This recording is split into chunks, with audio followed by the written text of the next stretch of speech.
Okay. So what we're going to do, I want to talk about a few things that have to do with perspective and ways to create space, because your assignment this weekend is going to do exactly that. You're going to create a imaginary or made up space, a land. We're calling it Perspective Town. So I want to just walk through a few ideas, and first I'm going to show you, and then I'm going to draw them out real quickly, and then we'll talk about how to go about making your assignment. So when we go to make spaces, right, we want to think about our relationship as the viewer to the space, okay? So when we look at these drawings, just imagine it's like my setup here. It's like two big pieces of paper with my actual drawing piece of paper right in the middle, okay? So here we've got an old western town. In this image, every object, the railroad tracks, the tombstones, the two buildings, they share vanishing points and horizon lines, right? So all the orthogonals off of all of them move in the same direction. And what that gives us is a kind of rational, structured, and stable feeling, right? It's calm, it's ordered, it's ready to go. Okay, so a couple ideas. Here's going to be your setup. And I've scaled it down half, but you're going to take two pieces of your big drawing paper and set them side by side. And if you can tape them down to a table or something, that's great. You can do this on the wall, that's great too. And then this is a half sheet of drawing paper. Okay? Now you can go horizontal with it, you can go vertical with it, it's totally up to you. Two different feelings, right? Like in this drawing, I chose to go vertical with it because I wanted to feel the height of that object, right? And so the verticality of the orientation made it feel taller. Yeah. But horizontal works for a lot of landscapes. Okay. I want to talk about another part of the setup. You're going to be wanting to be able to go out here to find your vanishing points. So having a long straight edge is great, or just a stick or something you can do. If you don't have that, and you can use a piece of tape or a thumbtack or some other way to hold a piece of string down, then what's really awesome is you can bring that piece of string in and draw along your vanishing points off that piece of string, right? Now the important thing, well, let me finish that up. String, just take like this, make a loop, and just feed that loop back through itself, and then you have a loop in the end, and you can hook that on your thumbtacks, and you're ready to go from both directions. So once you figure out your horizon line, if you have the ability to do the thumbtack and string method, that's a nice quick way to have what you need to mark your vanishing, or to mark your orthogonals. I want to talk real quick about horizon lines. So vanishing points are on the horizon line. If we put our horizon line high, right, then we have a tendency to be looking down on our objects. Whoops.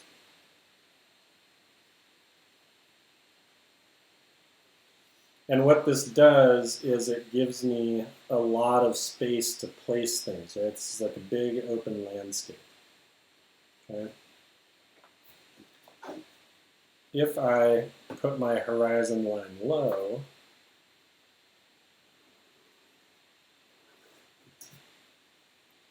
and then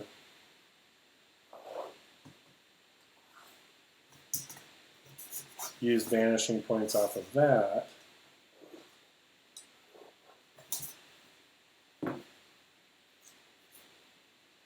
I tend to be looking up at things. So it's like a worm's eye view,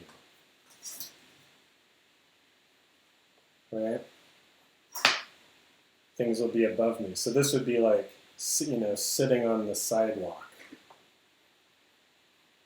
and looking up at tall buildings. And if my horizon line's right in the middle, then as you guess, it's kind of a split of both, right? Then it's like I'm standing up. This is like being up a little high. Horizon line high is like you're up in the air a little bit. Horizon line low is like you're down on the ground looking up. And right in the middle is like you're standing there. If I wanted to draw my old West Town,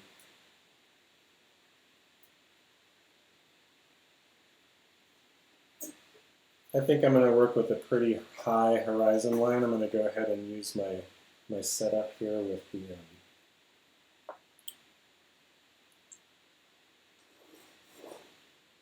thumbtacks. So my vanishing points are way out to the side. Remember, the further out they are, the more kind of naturalistic it gets. And then, like, let's say I want to draw that main street.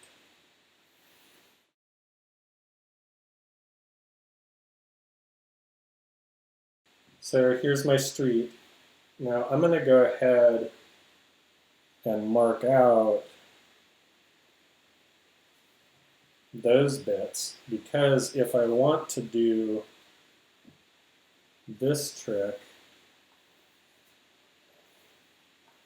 right, remember our X,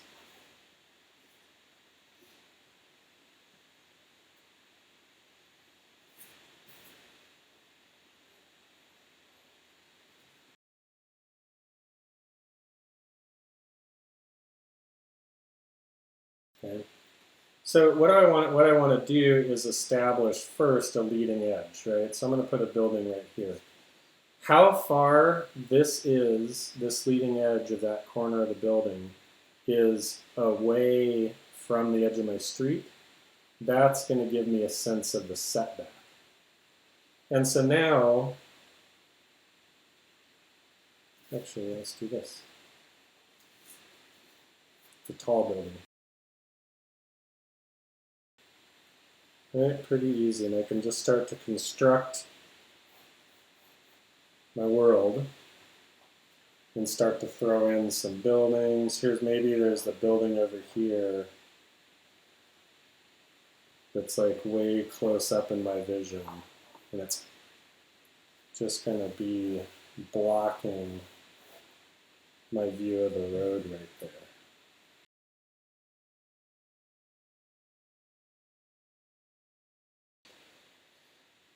So let's say I don't like where this building is. I'm like, it's too close to the street. I want room for a sidewalk. Then all I need to do is just move that edge back. And all of a sudden my building is back up off the street a little bit.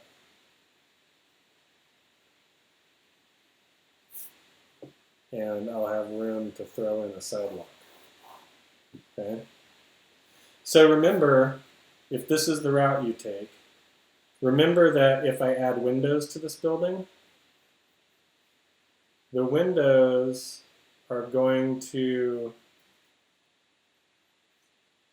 work along with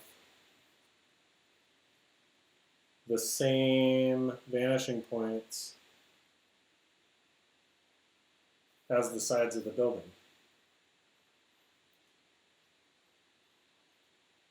Little door on the side.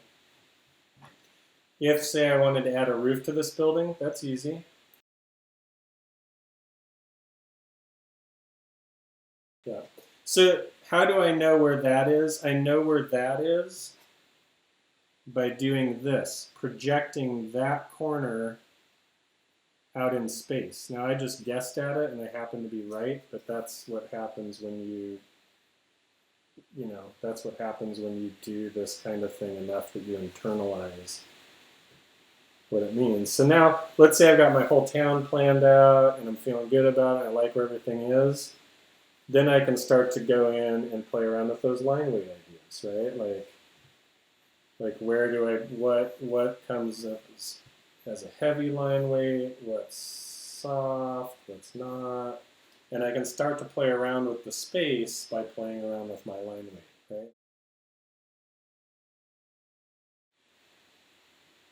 So that's shared horizon line, shared vanishing point, creating your picture. This is very much like an Edward Hopper kind of image.